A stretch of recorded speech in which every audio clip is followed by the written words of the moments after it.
You are a contractor that accepted a demolition job. An old, dilapidated building that needs to be flattened to the ground. You head to the job site to scope the work, so you can present an estimate. You walk down the ruined corridors, inspecting empty offices along the way. At the end of the corridor, you step into one last office and notice a large sheet of paper laying on the floor. It looks like a blueprint, a drawing of a strange, circular, portal-like device. You flip it over. On the back, there's an itemized list, and you recognize the parts. They are nothing exotic, fairly standard items you could get at your local hardware store. Since you have to buy supplies anyway, and the total cost is under $100, curiosity wins. You decide to buy the parts listed on the blueprint as well. Later that evening, in your workshop, you start tinkering. Following the instructions precisely, you assemble the device. When you're done, the strange portal-looking machine stands in front of you. You plug it in and flip the switch. The portal turns hazy for a moment, then begins to glow with a faint, greenish light. You look through it and notice something unsettling. A calendar on the wall shows a previous day when viewed through the portal. The trash bags you threw out before visiting the job site are still sitting next to the entrance. You realize what you've built. A time machine. One that opens a portal exactly 24 hours into the past. Curiosity is uncontrollable now.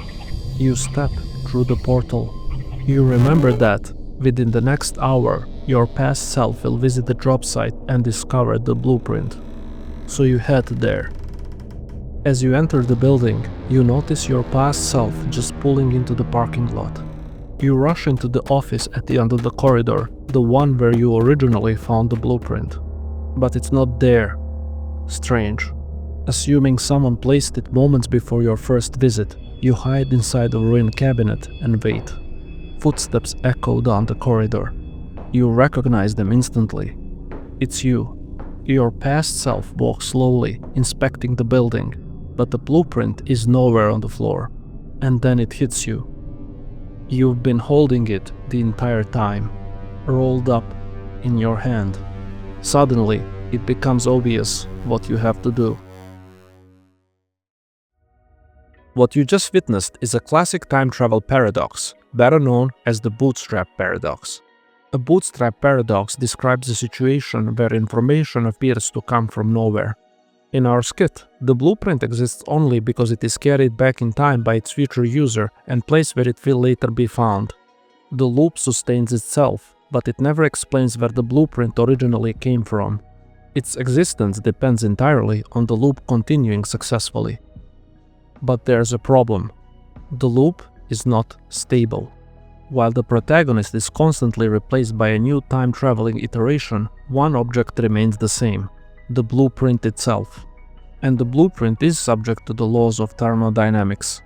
Every time it's picked up, carried, unrolled, and folded, it accumulates microscopic damage. Over enough cycles, that damage adds up. Eventually, the blueprint would degrade to the point of becoming unreadable, breaking the loop. So even in theory, this kind of bootstrap cannot persist indefinitely within our universe. In the optimization video, I argued that the superintelligent entity, Numidium, would use a backwards time-traveling device, Floop, to send a specific information seed into the past, ensuring that the universe unfolds exactly as it did up to that point. Some of you argued that this is just another bootstrap paradox, information looping without an origin. To understand why that's not the case, we need to look at a slightly different scenario. You are a contractor, and also a brilliant theoretical physicist. As academia, unfortunately, isn't as profitable as private construction. You accept a demolition job, an old, dilapidated building that needs to be flattened to the ground. But this time, you are here for more than just an estimate. For years, you have worked on a theory of time travel, and you realized that a device capable of it could be constructed using relatively simple components. You walked through the ruined corridors, looking for a suitable testing space. An open office at the end of the hall looks perfect. Knowing you won't be disturbed, you bring the parts you bought from hardware store, along with your own blueprint, and begin assembling the machine. After some time, it's finished. You flip the switch. The portal glows with a faint red haze.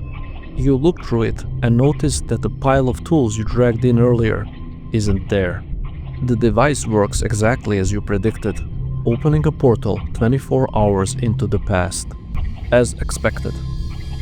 Just before stepping through, something catches your eye. In the corner of the room lies a large sheet of paper. You walk over and inspect it. It's a perfect copy of your blueprint, every detail identical. You ignore it. You step through the portal, carrying your blueprint with you, and then just casually toss it in the corner of the room. Unlike the scenario from the beginning of this video, this is not a Bootstrap paradox. The knowledge required to build a machine did not come from the loop itself. The scientists derived it independently from logic, theory, and experimentation. The blueprint in the corner doesn't add new information. It doesn't change the outcome. The machine's functionality is confirmed the moment it's powered on and observed. Each loop simply discards another copy of a blueprint, meaning entropy no longer destroys the information source. In fact, the entire scenario works even if the extra blueprint never appears at all. This is the key distinction. In the first case, knowledge depends on the loop. In the second, the loop depends on knowledge that already exists. The first loop is inconsistent and unstable. The second is a functional loop. And that raises an uncomfortable question. If the machine was derived from logic itself, and logic is ever present, would that make logic the original Bootstrap? Something that must exist for the universe to unfold at all. While this scenario is also likely impossible within our universe, it aligns far better with the latter parts of the high probability framework. Even our brilliant demo scientist could never account for every variable required to avoid paradoxes. That would demand an intelligence far beyond human capability, something closer to a god. But why would such an entity ever use a device like this? Because if constructing such a device is possible at all, then only one outcome is reasonable, and we can be confident that such an entity would act perfectly rationally in that scenario. This leads to a deeply unappealing conclusion. If our timeline is consistent, the ability to construct a time-traveling device would be reserved for the very end of the causal timeline. Only then would the entity using it fully understand its true nature, and only then could it be used purposefully. Everything else is just my attempt to better illustrate the new options it brings to the table.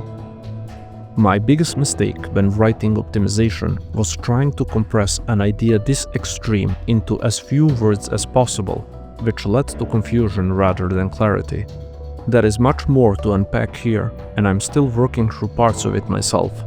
What I do understand will be explored in future Floop analysis videos. But I hope this makes one thing clear. Floop does not rely on a Bootstrap paradox, unless you argue that logic itself is the Bootstrap. I don't agree with that conclusion, but it does open a much deeper epistemological question about the origin of information and logic itself.